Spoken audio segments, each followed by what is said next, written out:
numbers aren't where we would frankly hope they would be? You know, it's a good question, and my thinking is that there are some temporary factors that are weighing on job creation, and I mentioned those earlier. Another thing is actual hiring is at very high levels, but it's being offset by high levels of quits and retirements. So the net, what's happening is that the net job creation has been lower, but actual hiring is high, and that's, in a sense, quits is a good thing because people are looking for jobs that they want more. Retirements are just something that happens. What about unemployment benefits? Does that factor in as well? It may be a factor, you know, and it'll be a temporary one because something like 15 million people will see either those benefits disappear or significantly decrease. My understanding is the state unemployment plus the federal enhancements, $37,000 a year. Might that discourage people from going back to work? You know, we're going to find out. We're going to find out because it's going to be gone really quickly. I think we are finding out. You add in the stimulus package, child tax credit, family of four, it's about $110,000. I mean, every single employer, literally every single employer I talk to in our district, and frankly, employers I talk to around the country tell me they can't find people to work. And you think it's more of quitting and retirements, or is it more unemployment, or a combination, or what is it? I think in terms of things that are weighing on people getting in the labor force, I think it's those three things I mentioned. It's still some people are still afraid of COVID. Maybe they're living with someone who's vulnerable. It's also schools are closed still, and having schools be open again will free up a lot of caretakers. I think unemployment benefits too. I think you would expect a really strong set of jobs numbers coming up beginning in the next month. Didn't you expect higher numbers? Didn't you expect higher numbers in April and May? Yeah, I did. Which, I mean, it sort of surprised me. I guess when you pay people not to work, you shouldn't be surprised when you don't have workers.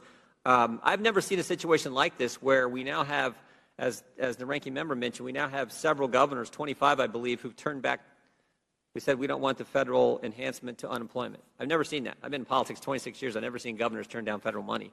So I think that just underscores how serious the problem is. But you said you think it changes soon?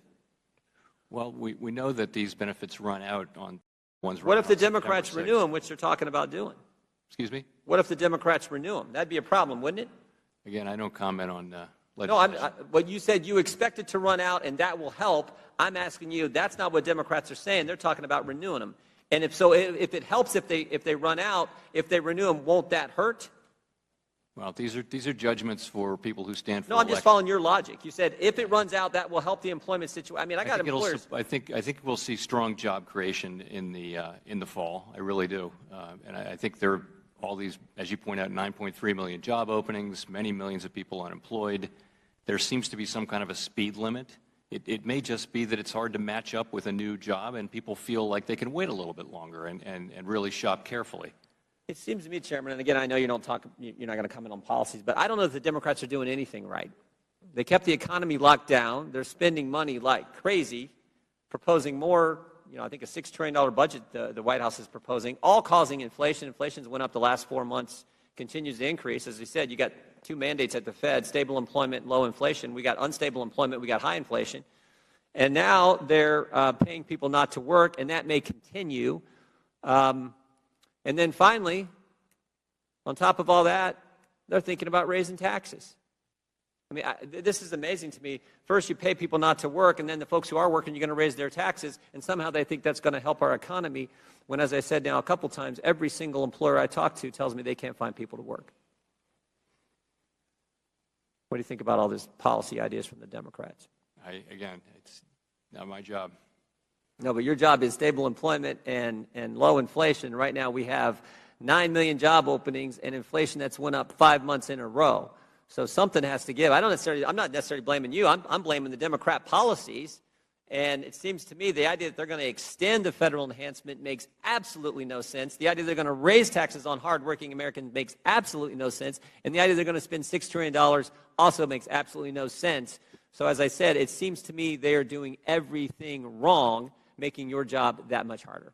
With that, Mr. Chairman, I yield back.